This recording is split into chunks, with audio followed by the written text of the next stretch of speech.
मेरे चैनल पर आप सभी मित्रों का स्वागत है। मैं सुभाष सिंह कुशवाहा आप सभी को नमस्कार, आदाब, सलाम, नमो बुधाय, जय भीम। बिहार के गांवों में रहने वाले गरीब किसान मजदूरों के हित में बिहार सरकार ने पंचायत सरकार अधिनियम को लागू किए करीब 22-23 वर्ष बीत चुके हैं और देश के अंदर करीब 29 से 30 वर्ष के बीच में बीत चुके हैं। और इस बीच में बिहार के विकास करने के लिए कृतसंकल्पित है। बिहार के मुख्यमंत्री नीतीश कुमार जी ने कई महत्वपूर्ण योजनाओं में ग्राम पंचायत सरकार का अधिकार उन्होंने वेस्ट किया है। पंचायत सरकार सरजमी पर उतारने के लिए सरकार भी प्रयासरत है और गांव गरीब किसान मजदूरों के हित में वार्ड के सदस्य, ग्राम पंचायत के मुखिया, पंचायत समिति के सदस्य, जिला परिषद के सदस्य, प्रखंड प्रमुख, जिला परिषद के अध्यक्ष अपने अपने तरीकों से कानून को ध्यान में रखते हुए केंद्र और राज्य सरकार की योजनाओं को धरातल तक पहुंचाने का एक सफल प्रयास सब लोग मिलकर के कर रहे हैं। इस बीच में राज्य सरकार और राज्य के जो ब्यूरोक्रेसी है, नौकरशाह हैं, उनको और पंचायत प्रतिनिधियों के बीच में इतनी बड़ी खाई बन गई है। इसके लिए कौन दोषी है, इस पर हम लोग चर्चा करते हैं, विश्लेषण करते हैं। तो संविधान क्या कहता है उस पर हम चर्चा करते हैं। तो आप सबको पता है, हमने कहा था पिछला वीडियो में, समग्र शिक्षा अभियान क्या है। इसमें ग्राम पंचायत के मुखिया और ग्राम पंचायत के सदस्य का एक बड़ी भूमिका है। इस पर हम लोगों ने चर्चा किया था। हमने कहा था आप सबको कि राज्य सरकार के मुख्यमंत्री नीतीश कुमार जी ने कुल 42 यानी 42 योजना शिक्षा विभाग में चलाया है। इस 42 योजना के माध्यम से प्राथमिक विद्यालय और मध्य विद्यालय के शिक्षण व्यवस्था को ठीक करने की जवाबदेही वार्ड के सदस्य और ग्राम पंचायत के मुखिया को खास तौर पर दी गई है। मॉनिटरिंग की जवाबदेही पंचायत समिति को और जिला परिषद को दिया गया है। फिर राज्य सरकार भी मॉनिटरिंग करती रहती है। तो क्या यह 42 योजना विद्यालय तक पहुंच रहा है या नहीं पहुंच रहा है? अगर पहुंच रहा है तो बहुत अच्छा, अगर नहीं पहुंच रहा है तो इसमें बाधा कहाँ है? जब पूरा वीडियो हम लोग सुनेंगे तब बात स्पष्ट होगी। अगर पूरी वीडियो को आप नहीं सुनेंगे, आप ग्राम पंचायत के सदस्य हैं यानी वार्ड के सदस्य हैं और आप ग्राम पंचायत के मुखिया हैं, पूरी बात को ध्यानपूर्वक सुनना चाहिए और सुनने से ही आपको लगेगा कि हम अभी कहाँ खड़ा हैं। और आप दोषी हैं कि आपके पंचायत के सचिव दोषी हैं कि प्रखंड विकास पदाधिकारी दोषी हैं। कुल मिला के नौकरशाह और पंचायत प्रतिनिधियों के बीच में एक बड़ी खाई है और उसी का कारण है कि गांव में रहने वाले गरीब किसान मजदूरों के जो बच्चे हैं और वो जो विद्यालय में जो उचित शिक्षा उसको मिलना चाहिए था वह नहीं मिल पा रहा।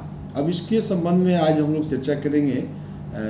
सबसे पहले मुख्यमंत्री शैक्षिक परिभ्रमण योजना, उसके साथ साथ हम छात्रवृत्ति योजना और मध्याह्न भोजन, तो ये 3 विषय की चर्चा हम चाहते हैं। चूँकि 42 योजना है, एक एक योजना करेंगे तो लंबा समय 42 दिन लग जाएगा, इसलिए शॉर्ट में ही 3 योजनाओं की जानकारी हम आपके बीच में शेयर करना चाहते हैं। तो अब आप ध्यान देंगे, गांव के जो लोग भी हमारी बात को सुन रहे हैं, जो ग्रामीण परिवेश में अपने जीवन को बिता रहे हैं और उनके बाल बच्चे की पढ़ाई के लिए आपके वार्ड सदस्य और सरकार के जो कर्मचारी हैं उनको क्या क्या अधिकार दिया गया है, यानी शिक्षक को और वार्ड सदस्यों को क्या संबंध है, उसमें कार्यपालक पदाधिकारी, पंचायत समिति की संबंध भूमिका और शिक्षा विभाग के तमाम पदाधिकारियों की भूमिका स्पष्ट हो जाएगी।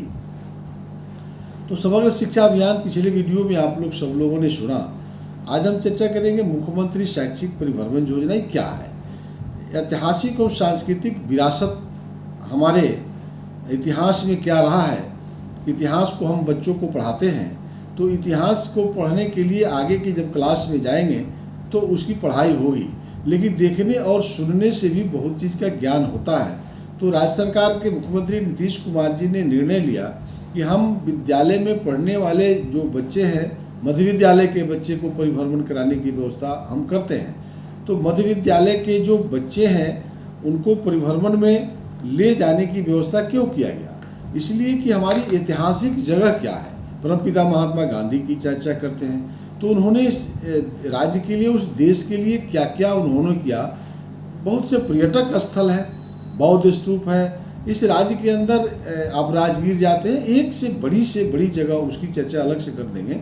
आप सब जानते हैं परिभ्रमण के ले जाने से क्या है, ऐतिहासिक विचारों को जानने का उसको अवसर मिलता है। तो बच्चे देखने से उसको अनुभव प्राप्त करते हैं, हमारी संस्कृति क्या रही है, हमारी विरासत में क्या मिला है। तो बच्चे देखते हैं तो उससे सामान्य ज्ञान की उनकी बढ़ोतरी होती है। इसलिए जो मिडिल स्कूल है उसके सभी वर्ग के 5-5 बच्चों को, यानी प्रति वर्ग 5-5 छात्र, यानी कुल 40 छात्र को पढ़ने की व्यवस्था, परिभ्रमण की व्यवस्था राज्य सरकार ने किया है। यानी 8 क्लास में 5-5 बच्चे के हिसाब से 40 बच्चों की चयन किया जाता है। 40 बच्चों की चयन कैसे की जाती है? 40 बच्चों का चयन, जितने भी बच्चे विद्यालय में पढ़ते हैं उनके अभिभावक की गोष्ठी हम बता चुके हैं कि प्रत्येक शनिवार को विद्यालय में अभिभावक और शिक्षकों की गोष्ठी होती है। उस गोष्ठी में जब परिभ्रमण करना होगा तो इसकी चर्चा होती है, बच्चों की चयन होती है, तो कहाँ कहाँ ले जाना है, कहाँ कहाँ परिभ्रमण कराना है, ये सब लोग बैठ करके हम सामूहिक निर्णय करते हैं। तो फिर परिभ्रमण होता है। मैंने इसके लिए कि हम अपने अतीत की ज्ञान हमको हो जाए, उसकी गौरव एवं ज्ञान की जानकारी हो जाती है, ऐतिहासिक जगह की जानकारी हो जाती है, विरासत में क्या मिला है इसकी जानकारी हो जाती है। तो उससे क्या होता है कि पढ़ने में अभिरुचि बढ़ती है, जानकारी लेने में अभिरुचि बढ़ती है। तो इसलिए बच्चों को इसके प्रति जागरूक करने का एक व्यवस्था किया गया परिभ्रमण के माध्यम से। दूसरा है कि टीम स्पिरिट। अब 40 बच्चे कहीं जाएंगे तो एक से एक चीज़ देखने को मिलता है, तो उसके अंदर टीम स्पिरिट यानी समूह के अंदर एक जागृति आती है, बच्चों में हौसला बुलंद होता है और वह देखते देखते, खेलते खेलते, घूमते घूमते विरासत की जानकारी, अपनी गौरव की जानकारी से ज्ञान बढ़ता है और पढ़ने में रुचि बढ़ती है और टीम स्पिरिट बढ़ती है, समूह में काम करने का ललक बढ़ती है, काम करने की ललक बढ़ती है। इसलिए राज्य सरकार ने प्रत्येक मध्य विद्यालय को 20,000 रुपया प्रत्येक वर्ष परिभ्रमण के लिए, यानी बच्चों को भ्रमण कराने के लिए राज्य के विभिन्न ऐतिहासिक पैलेस को भ्रमण करने का व्यवस्था किया गया। तो अब ये विद्यालय शिक्षा समिति के अध्यक्ष कौन है? वार्ड के सदस्य हैं।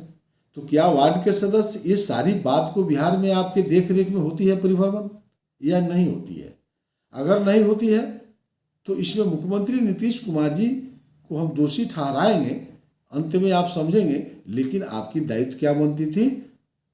हर महीने के अंतिम शनिवार को विद्यालय शिक्षा समिति की बैठक वार्ड सदस्य के अध्यक्षता में होती है और उसमें आप निर्णय करते कि हमारी क्या स्थिति है, दुर्दशा है, दशा है, वर्तमान स्थिति क्या है। तो वह प्रस्ताव ग्राम पंचायत कार्यकारिणी में जाता। तो ग्राम पंचायत कार्यकारिणी के, अब यहाँ मुखिया समझ लें क्या करना था, कर रहे हैं नहीं कर रहे हैं आप समझ लीजिए। तो ग्राम पंचायत कार्यकारिणी की बैठक में आप विद्यालय के प्रधानाध्यापक को बुलाते हैं कि नहीं बुलाते हैं? कार्यकारिणी की बैठक प्रत्येक 2 माह पर करते हैं कि नहीं करते हैं? तो यदि प्रत्येक माह के 2 माह पर, प्रत्येक 2 माह पर ग्राम पंचायत कार्यकारिणी की यदि बैठक ग्राम पंचायत के मुखिया बुलाते हैं, तो अब सवाल उठता है कि उसमें आप प्रधानाध्यापक को बुलाते हैं कि नहीं। अगर नहीं बुलाइएगा तो परिभ्रमण योजना में वार्ड सदस्य को प्रधानाध्यापक कोई वैल्यू नहीं करेगा, उसकी देख रेख में निर्णय नहीं करेगा, उसके देख रेख में परिभ्रमण नहीं होगा, तो इसमें कोई क्या कर सकता है? तो आप तो अपने अधिकार को खोज नहीं रहे।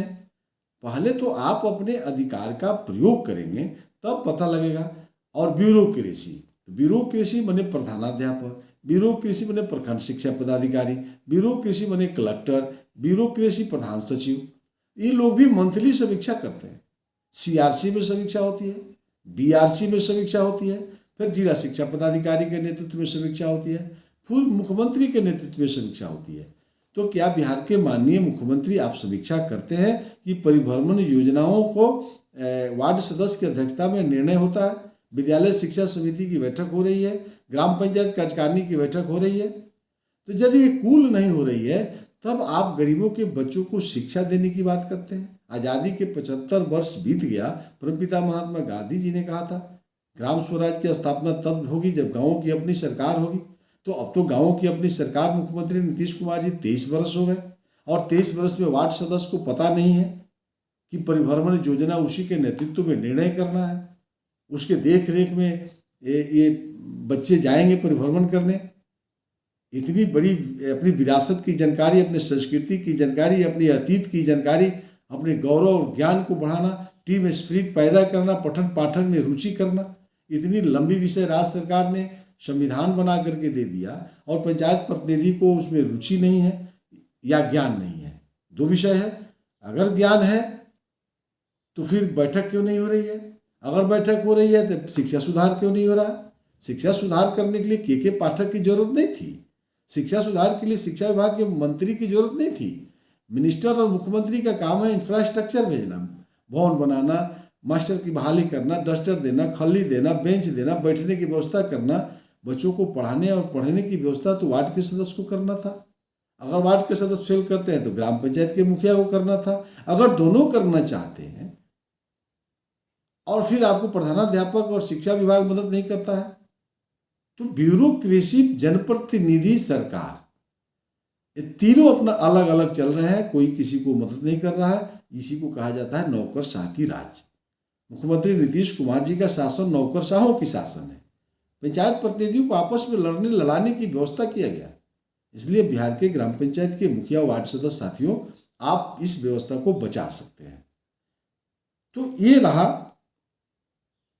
आपको मुख्यमंत्री शैक्षिक परिभ्रमण योजना के संबंध में हमने आपको बताया। छात्रवृत्ति योजना, अब बच्चों को देखिए, राज्य सरकार ने कई महत्वपूर्ण योजना ले लिया। आपको वार्ड सदस्य को अधिकार दिया पढ़ाने और पढ़ने की व्यवस्था किया तो 100% बच्चों को पहला क्लास से 8वां क्लास तक के जो बच्चे पढ़ते हैं उसको छात्रवृत्ति देने की व्यवस्था किया गया। पहला क्लास से चौथा क्लास के बच्चे को आप सब जानते हैं 50 रुपया प्रति महीना दिया जाता है। 5वां और 6ठा क्लास के बच्चों को 100 रुपया का महीना दिया जाता है। 7वां और 8वां क्लास के बच्चे को 150 रुपया का महीना दिया जाता है। ये कौन नहीं जानता? 75% उपस्थिति होने के बाद ही ये मिलेगा। तो गांव में लोग डंडा लेके पहुंच जाता है प्रधानाध्यापक के पास। हमारा बच्चा तो रोज विद्यालय जाता है। गांव के लोग भी दोषी है। तो 75% बच्चों की उपस्थिति कराना होगा। गांव गरीब किसान मजदूरों, आप ध्यान दीजिए और आप अपने बच्चों को भविष्य के लिए प्रत्येक शनिवार को विद्यालय में अभिभावक गोष्ठी करने का सरकार कानून बना दिया है। क्या आप विद्यालय में प्रत्येक शनिवार को जाते हैं? आप अभिभावक हैं या आपकी बच्चे की माँ है, पिता है, चचा है, कोई तो जाए। अगर नहीं जाते तो फिर यह कैसे आप जो है छात्रवृत्ति योजना मिल रहा है कि नहीं, ये कैसे पता लगेगा? तो छात्रवृत्ति योजना सरकार ने दिया। तीसरी योजना का हमने कहा चर्चा कर दिया। छात्रवृत्ति इसलिए दिया जाता है कि बच्चों की उपस्थिति हो, उसको गरीब के बच्चे हैं उसको पैसा कुछ हो जाए। तीसरी हमने कहा था मध्याह्न भोजन। अब देखिए सरकार कैसे कैसे व्यवस्था करती है। बच्चों को भ्रमण करा रही है, बच्चों को छात्रवृत्ति दे रही है और पोषाहार की व्यवस्था किया गया। ये तो वार्ड सदस्य को न समझना है कि कैसा पोषाहार कर भी रहे हैं। लेकिन प्रत्येक महीना के अंतिम शनिवार को बैठक होती। प्रत्येक शनिवार को अभिभावक विद्यालय में जाते, शिक्षक के साथ बैठते। 7 दिन में क्या भोजन हुआ, क्या बच्चों में कमी रहा, ये शिक्षक बताएंगे। शिक्षक में क्या कमी रहा, अभिभावक बताएंगे। फिर दोनों मिल करके बैठ करके पाठ्यक्रम तय करेंगे, अगला सप्ताह क्या पढ़ाना है। फिर पिछला 7 दिन में आपने पढ़ाया उसकी समीक्षा करेंगे, अगला 7 दिन क्या पढ़ाना है उसको तय करेंगे। यानी अभिभावक और शिक्षक और बच्चे मिलकर के एक माहौल बनाना। किसी को एक दूसरे को नीचा दिखाना बंद करिए। शिक्षक की भी जरूरत है, अभिभावक की भी जरूरत है, बच्चों की भी जरूरत है। सबका समन्वय स्थापित करने का राज्य सरकार ने संविधान बनाया। तो क्या ये हो रहा है? अगर नहीं हो रहा है तो सिर्फ विद्यालय के टीचर दोषी नहीं है। हम अपने बच्चे को विद्यालय में नाम लिखवा दिया और विद्यालय में आप प्रत्येक शनिवार को जाने के लिए संविधान बन गया। प्रत्येक शनिवार को जो बच्चे पढ़ते हैं क्या उसके माता और पिता विद्यालय जाते हैं? नहीं जाते हैं। तो कौन दोषी है? तो इसलिए विद्यालय जाने की आदत बनाना पड़ेगा। तो बच्चों की पोषण, पौष्टिक आहार के माध्यम से उसकी भोजन की व्यवस्था, शिक्षा की व्यवस्था, समानता और भाईचारा, एक जगह बच्चे बैठ के खाते हैं, भाईचारा कायम होता है। तो इसलिए छिजन को रोकना, ड्रॉप आउट, बच्चों को हम भोजन विद्यालय में करा देंगे। आप देखते थे कि टिफिन में बच्चे घर चल जाते हैं। तो इसके लिए राज्य सरकार ने, केंद्र सरकार ने निर्णय लिया हम वहीं भोजन कराएंगे। तो टिफिन होगा तो बच्चों का भोजन वहीं मिल जाएगा, घर जाने का मौका नहीं मिलेगा। घर जाएंगे बच्चे खेल कूद में उलझ जाएंगे और विद्यालय हाफ टाइम के बाद नहीं आते हैं। तो इसलिए पोषाहार की व्यवस्था किया गया कि पौष्टिक आहार यहीं देंगे, उस बच्चों की पोषण क्रिया जो है वो ठीक रहे, बच्चों का ठहराव हो गया। तो ये आपको पौष्टिक आहार के लिए सप्ताह में मौसमी फल 2 दिन देने की व्यवस्था भी राज्य सरकार ने किया है। उबाला हुआ अंडा देने के लिए 1 दिन राज्य सरकार ने, भारत सरकार ने व्यवस्था किया है। रसोइया की ट्रेनिंग दी जाती है कि आप पौष्टिक आहार में 2 दिन सप्ताह में फल दीजिए, अंडा दीजिए, ये सब बात की ट्रेनिंग दी जाती है। फिर एक कानून बन गया इधर आकर के लेटेस्ट में 1 फरवरी 2019 को, 1 फरवरी 2019 को भारत की सरकार, देश के प्रधानमंत्री नरेंद्र मोदी जी ने निर्णय ले लिया, राष्ट्रीय खाद्य सुरक्षा अधिनियम कानून बना दिया। उस कानून में क्या कहता है, अगर 3 दिन बच्चे लगातार नहीं आते, तो अगर माह में 5 दिन नहीं आते हैं तो उस बच्चे को तो पोषाहार नहीं मिला, उसको तो उपलब्ध नहीं कराया गया। तो खाद्य सुरक्षा भत्ता उतने दिन का किसी कारण से नहीं आता है तो उसका हिस्सा मत मारिए। उसके लिए परिवर्तन मूल्य खाद्यान्न की यात्रा की गणना करना है कि कितना दिन वो नहीं आया और उसकी राशि और खाद्यान्न उसको देना है। लगातार नहीं आता है तो नाम काट के हटा देने की व्यवस्था है। यानी एक एक चीज पर ध्यान केंद्र राज्य की सरकार संयुक्त रूप से निर्णय लिया कि बच्चों की भोजन की व्यवस्था अगर नहीं आता है तो भी उसकी भोजन की व्यवस्था, लगातार नहीं आता है 15 दिन तक नाम काटने की व्यवस्था। तो विद्यालय शिक्षा समिति की बैठक प्रत्येक माह के अंतिम शनिवार को, उसमें 15 माता, वैसे माता जिसके बच्चे विद्यालय में पढ़ते हैं उस कार्यकारिणी की सदस्य होती है। और चुनाव हुआ होगा आपके प्राथमिक और मध्य विद्यालय में, पूरे राज्य में चुनाव हुआ है मतपत्र से, वो अलग बात है निर्विरोध हो गया तो मतपत्र की जरूरत नहीं पड़ी। तो राज्य के अंदर प्रत्येक प्राथमिक और मध्य विद्यालय में चुनाव से कमेटी बनी है जिसके अध्यक्ष है वार्ड के सदस्य, और हर महीने के अंतिम शनिवार को बैठक होती है कि आप बिहार के वार्ड के सदस्य विद्यालय शिक्षा समिति की बैठक में रुचि ले रहे हैं। अगर नहीं ले रहे हैं तो पंचायत के सचिव क्या कर रहे हैं, क्या ग्राम पंचायत कार्यकारिणी की बैठक में ग्राम पंचायत के मुखिया इस विषय पर अवलोकन किया, क्या ग्राम पंचायत के मुखिया को अगर नहीं समझ में आता था तो पंचायत के सचिव ने विषय रखा, एजेंडा रखा। तो पंचायत के सचिव अगर एजेंडा नहीं रखेगा तो ग्राम पंचायत के मुखिया को सब बात की जानकारी तो नहीं है, वो बीपीएससी फेस करके तो हम मुखिया नहीं बने। हम तो सामाजिक के आधार पर, हम व्यवहार के आधार पर, हम अपने पर्सनालिटी के आधार पर हम ग्राम पंचायत के वार्ड सदस्य और ग्राम पंचायत के मुखिया समिति प्रमुख बन गए। लेकिन पढ़े लिखे लोग आईएएस, आईपीएस, बीपीएससी से फेस करके पंचायत सचिव से लेकर के आईएएस तक है। तो कार्यपालक पदाधिकारी पंचायत समिति की समीक्षा बैठक में क्या कर रहे थे? क्या उनको पता नहीं लगा कि विद्यालय की शिक्षा समिति की बैठक हो रही है कि नहीं हो रही है? अब ब्यूरोक्रेसी कैसे दोषी है? कलेक्टर, आप मंथली बैठक करते हैं प्रखंड विकास पदाधिकारी, तमाम जिले के पदाधिकारियों के साथ कलेक्टर बैठते हैं, क्या आप समीक्षा नहीं करते हैं कि प्रत्येक शनिवार को प्रत्येक प्राथमिक और मध्य विद्यालय में अभिभावक गोष्ठी हो रही है कि नहीं हो रही है? प्रत्येक प्राथमिक और मध्य विद्यालय में बाल संसद की बैठक हो रही है कि नहीं हो रही है? प्रत्येक मध्य विद्यालय में मीना मंच की बैठक होती है कि नहीं होती है? प्रत्येक प्राथमिक और मध्य विद्यालय में पाठिका लिखा जाता है या नहीं लिखा जाता है? प्रत्येक प्राथमिक और मध्य विद्यालय में खेल कूद की व्यवस्था हुआ कि नहीं हुआ? प्रत्येक मध्य विद्यालय में परिभ्रमण योजना हो रहा है कि नहीं हो रहा है? प्रत्येक प्राथमिक और मध्य विद्यालय में खाद्य सुरक्षा अधिनियम लागू है कि नहीं लागू है? तो ये केंद्र और राज्य सरकार ने जो कानून बनाया उसको क्या अब अंतिम में जो मुख्यमंत्री के अध्यक्षता में प्रत्येक माह प्रधान सचिवों की जो बैठक होती है और प्रधान सचिव लोग जिले के अधिकारी से बैठक करते हैं, तो क्या शिक्षा विभाग के पाठक साहब आप मंथली समीक्षा कर रहे हैं कि प्रत्येक शनिवार को राज्य सरकार ने संविधान में लिखा है कि अभिभावक गोष्ठी होगी, हो रहा है। प्रत्येक माह के अंतिम शनिवार को विद्यालय शिक्षा समिति की बैठक हो रही है। प्रत्येक 2 माह पर ग्राम पंचायत कार्यकारिणी की बैठक में विद्यालय के प्रधानाध्यापक जा रहे हैं। तो ब्यूरोक्रेसी राज्य सरकार पर हावी है और मुख्यमंत्री नीतीश कुमार जी मुख्य दर्शक बन करके ये सब खेल देख रहे हैं और बिहार की शिक्षा व्यवस्था चौपट करने का एकमात्र कोई दोषी व्यक्ति है तो उसका नाम है बिहार के मुख्यमंत्री नीतीश कुमार। यही हमें कहना था।